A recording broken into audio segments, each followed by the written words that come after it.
What's up, everybody? It's Jamel Gibbs. Welcome to another video today. Sitting here with my wonderful wife, and this is part 3 of Married to an Entrepreneur coming up. All right, everybody. So look, the other day I posted on social media that we were going to come out with part 3 of Married to an Entrepreneur, and you guys posted some questions. So I actually wanted to get these questions answered by my wife. Now, in the first video, she asked me some questions. The second video, I asked her some questions, or was it the other way around? Yeah, it was you asking me the first and then me asking you the second. All right, so it was the other way around. So in this video, we're gonna kind of share the questions. I think that sounds fair enough. Now, we got 5 main questions that came in, and that's exactly what I want to dig into. And we also have an announcement that we want to make towards the end of this video as well. So you ready for this? I'm ready. You ready for this? Put one right here. Put one right here. Put one right here. Right here. Right here. Oh boy. All right, let's get into my it. lip gloss, y'all. Yeah, I don't do the lip gloss stuff. All right, so let's jump into these questions. Let me pull up the first one. First question is coming from Ninja or Ninjana. Ninjana, I'm tearing your name up right now. Ninja Nate 80. Ninja Nate 80. I think I finally got it. How involved are you guys in each other's businesses? Are the kids involved? Want to answer that one? Well, businesses meaning like work-wise? This is what we're talking about, right? Or are we? Businesses. Okay, well, we work together. So basically we're in each other's business. I enjoy it though. It's pretty exciting. I mean, like I've said other times, I love being with my husband, so it doesn't matter if it's in the work environment or if we're in the gym or if we're in the kitchen. I just love being around my husband. But the question was how involved are you? I'm very involved because I do the dispositions, and I need to always come to him to make sure that everything is being handled correctly, even though I do things my own way. But of course, I make sure that it's going to be done the right way. So I do have to come to Jamel and make sure everything is going smoothly.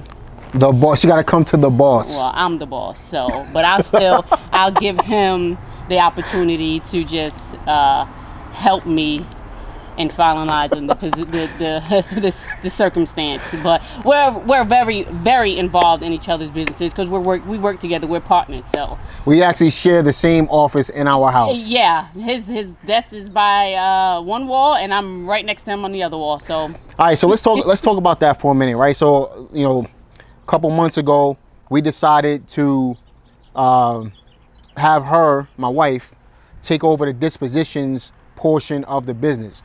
So we did a lot of the math. Previously I was selling a lot of the properties through other wholesalers. We still do it, right? Nothing wrong with it.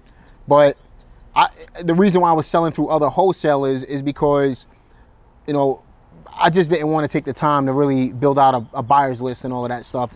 We've been in the business for 20 years. Mm-hmm. And I still, up until today, I was doing lazy investing. That's what we call it. I was having everybody else do all the work, right? So I decided, hey, my wife wanted something else to do. She was trying to start up a home candle business. And I'm like, there's really no money in the candle business. Well, let me tell the story. So I did want to just start something up, just so that I can just have something of my own. Jamel's always wanted me to get involved in real estate. Real estate is not my thing. This is his baby, his love. I was just like, I'm here for the ride. You my love. Okay. You my love. Okay. So I was there with him. Of course, I'm gonna back him up, in anything and everything he wants to do. But it wasn't something that I wanted to do. He's been always telling me, do this, take over this part, do that. And I'm like, I really don't want to. However, come to find out how much these people were getting paid just to do basically nothing, I had to just dead it and said, you know what? I'm going to take over and I'm going to keep that money and we're going to keep it in the home. And it's basically, it's so easy. I actually enjoy doing it, and now that I'm involved, I want to do more, and I'm excited, you know. But she started seeing that money coming in, and she said, "I want to do more of this." She started seeing that money rolling. Yeah. Look, our money is our money together. But she feels like since she's doing disposition, she has her own income coming in, and it's cool. So basically, all she did was tap into what was already being brought into the house, and now we just keep more of the profit in the house. So that's basically how this whole thing worked, and I think it is working out really well. And like she said, she does things her own way. I gave her the basics, but at the end of the day, she's creating her own processes and systems that she put in place for herself in order to be able to operate things on the disposition side of the business. Eventually, who knows? You know, maybe she'll take over the whole real estate business while I focus on other things that we have coming on. Now today, I actually decided that I'm gonna make it my priority for the next 10 years. I'm 40 today, right? And she's gonna be 40. I didn't want to tell everybody that on camera, but I did. No, I'm not. She's gonna be 40 in November. But my whole point in bringing that up is by the time we're 50, I want us to own 5,000 plus apartments.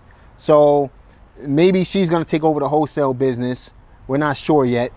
And I'll focus on the apartment building aspect of our business. But that's something that we're gonna discuss, but it's definitely gonna happen, all right? So I hope that answers your question, Ninja Nate 80. Oh, you also had another question. Are the kids involved? So let's talk about some of the things we had in store for the kids. Well, when it comes to, let's say the vending, like we right. Well, when it comes to other businesses, yeah, but within our business, the kids are learning. They're pretty young. Our oldest is 15. I'm sure you guys seen the video of my husband explaining, you know, the in and outs to my oldest, and had her go, you know, pick up a check, and that video went pretty well. We do teach them a lot. We show them what they do is they do. We'll take them out and they'll drive for dollars. Yeah. So now they have the whole aspect of what it is that we look for. You know, really, we don't do it, but this is something that's helpful for them to know, you know, and as they get older, what they can do and what they have to look for, or who to hire to do, you know, the certain things that has to be done. So for them being so young, we both thought that was a pretty way to get them started. Yeah. It's a simple way for them to understand how to look for distressed properties, right. Driving for dollars, right? So that's exactly what we do. We do teach them the ins and outs of the business as they go on. We take them to pick up checks. We get them involved in the business, but we're not forcing them to actually be in the business if they don't want to. One thing that we do have working, that we're actually in the process of putting together, we have them call in different stores locally, barbershops, beauty salons, things like that. They just put together a list of different businesses where they can actually start their own vending machine businesses. Shout out to my man Onaje Barnes out in Houston, Texas, for putting a bug in my ear on what he was doing with his kids. If you haven't checked out his podcast that I did with him, check it out up at the top. And it's a pretty dope podcast. I think you guys will like it. But at the end of the day, our kids, although they have different things that they want to do, one of our kids likes singing and dancing, the others like drawing, and you know, they like to do different things. We also want to show them how to build an income so they would never have to work for anybody, or if they ever needed to take over the family business, then they can do it, right? Or if something was to happen to me, my wife can take over the family business. Something happens to both of us, the kids can understand how to take over the family business and spend their money or invest their money wisely. So we do get them involved in that regard. So I hope that answers your question, Ninja Nate 80. Shout out to you for asking such a great question. So Carla Dennis, that's a friend of mine. She said my wife is beautiful. Oh, what do y'all think? Leave a comment in the comment section. Do you think my wife is beautiful? I think so, but that's just me, right? That's why we're married. But listen, on to the next question. I am Jasmine Hayes. Shout out to I am Jasmine Hayes. She said, love the idea. Were you both interested in real estate before she took over the dispositions? I think you kind of answered that. You want to reiterate it? I answered that. I've never been interested in real estate Okay. at all. But like I said, you know, I've always been here. I've been with Jamel from day one. I've been Literally. I mean, actually, I came out the womb like, where's Ariel? I said, where's she at? Well, back when early on days, you know, when we first started and we were doing rehabbing, I was the one doing the decorating and going here and picking out this, going to Home Depot and doing all that. So come to find, I mean, I really was always involved, but as a passion for me, real estate wasn't my thing. But I'm learning to love it. You're learning to love it. You're learning to love it. That's a good answer. Because I was going to ask you, how do you feel about it now that you saw some of them checks come in? I mean, of course, the money is good. It's always good to, you know, have now your own checks coming in. But besides the money, I'm actually enjoying it. I'm having fun doing it, you know. So I'm creating my own little thing out of what we already had, and is cool. It's enjoyable. The next question came from Sucker Free O. Sucker Free O. I hope I'm saying that right. But listen, he said, how do you keep business and love separate? Let's answer that first. How do you keep business and love separate? I mean, I don't know if there's any way to separate the two. It's not, I mean, we don't take things personal when, you know, even when we're working. Like he said at the beginning, he always says he's an alpha male, right? So alpha male all the way. Well, I guess I'm an alpha female because I like things to do. It has to be my way. I run things different than he does, but at the end we get it accomplished. That's the main goal. That's what teamwork is all about. Right. So like he said, I'm not going to do anything that's going to harm or, you know, jeopardize the business. I'm going to make sure it gets done. But how do you keep business and love separate? Let me answer that. Sucker Free O. Hope I'm saying that right. The answer is I say sucker free, except when it comes to my wife. So then it doesn't make sense. I stay sucker. I like that name. Sucker free. I stay sucker free. I'm alpha male, except when it comes to my wife. But I'm really trying to understand that question. How do you separate love? Business and love. So I guess there's really no way to do it. Not that I can't think of any right now. You know of any, Rondell? You know? But I would actually say the love that we have for one another is what helps us to grow the business and be able to work together as a team. See? You know, because see why we married? Because if the love wasn't there, then like he stated earlier, it was things that I was doing that was getting aggravated. If he didn't love me, or if I was just anybody else, of course I probably would have been fired. Fired. I'd have been like, you're fired.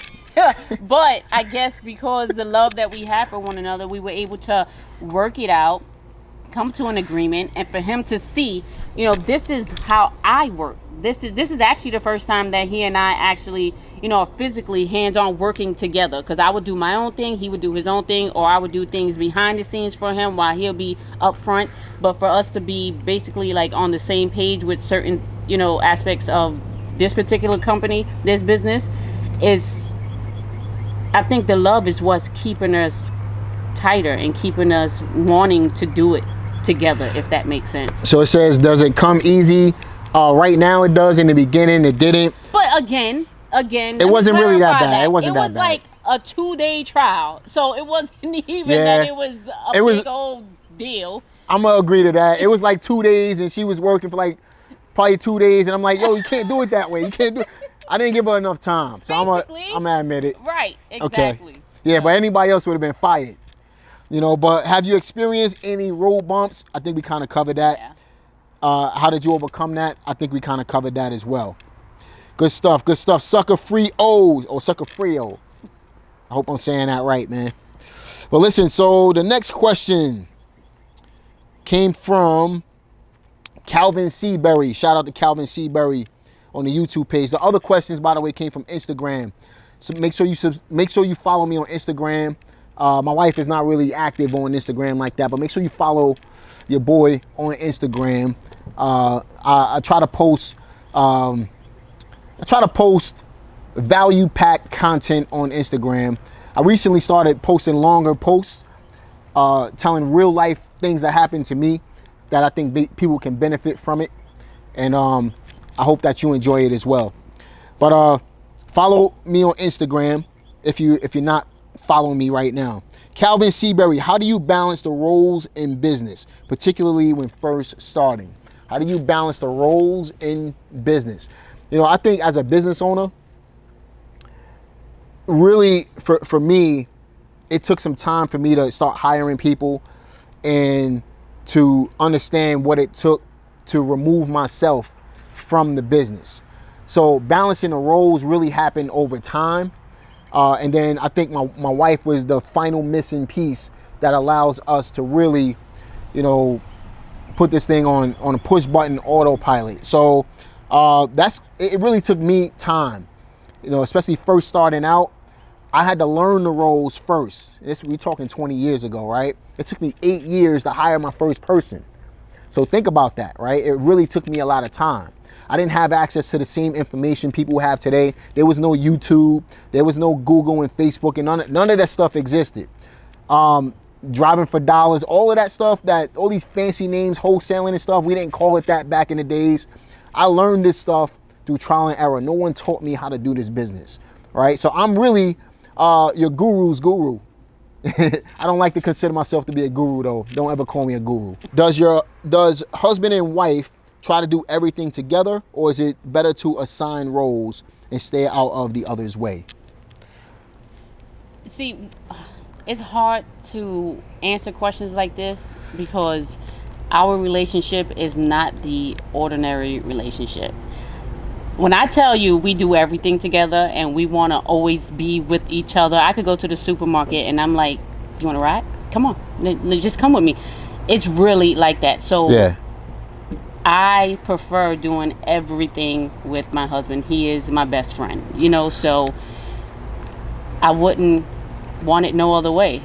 Yeah, and I'm gonna agree with that. You know, at the end of the day, you know, just looking at your question here, you know, I think the separation comes because she handles a certain department, which is dispositions, and I think we kind of answered that already. She does her own thing in dispositions, but in reality, we're always working together because we're always together. So that's basically, I think that kind of answers your question at the end of the day. So shout out to Calvin Seabury for that. Final question comes from Jack Ware. Jack Ware, how does your faith play a part in your business, which in many cases can reflect some characteristics of marriage? You know, I think that, you know, I think I explained this pretty well in other videos where I said I live by 4 pillars, right? We put God first, both of us put God first. Then I put my health and fitness second, before my family. Then I put my family third, then my finances last. Finances is always the least important aspect of my life. The reason I put my health and fitness before my family is because if I'm not healthy, I can't take care of my family, right? So I think our faith helps us to balance everything else. And when you put God first, everything else comes in to play with it. Now, do I mix business and pleasure? I use some of the principles. I use a lot of the principles really that I learned from our faith and apply it to our business. Doing honest business, treating people the way we want to be treated, making sure we take care of people, right? Making sure we're honest on our taxes and things like that, right? We use those principles that we learn and live our lives by, and even the love that we have for each other in our marriage, right? It helps us to stay together and be a stronger team at the end of the day. So we use those principles, like I was saying, we use those principles in order to be able to apply better business, a better business model and better business values, and really take care of the people that we do business with. We never want to take advantage of anybody. We always want the best for anybody we ever do business with. And if anybody watching this video has ever done business with us, you know that we're telling the truth. And at the end of the day, I think that helps us. I think us putting our faith first helps us in our business at the end of the day. So let us know what you thought about this episode in the comment section. Now, we do have an announcement. We actually want to launch a Married to an Entrepreneur behind the scenes. Is it behind the scenes, was it? Yeah. behind the scenes podcast. And basically what that's going to cover, we might have some big names, some big name interviews. It might just be me and my wife talking in a podcast set. And if you guys want to see, or at least if you're looking forward to a podcast like that with just my wife and I, sometimes we're going to have some guests, sometimes we're not. If this is something that you want to see, do me a favor, leave a comment in the comment section. If we get enough comments, I might go ahead and set up the YouTube page and we might get this thing going. But it's really all based on how you guys respond to that particular question. So do us a favor, leave a comment in the comment section. Let us know what you thought about today's video. Like this video, subscribe to this channel, click the notification bell. And anything you want to add? Nope. It was fun. And I'll see you guys on the next one. Peace.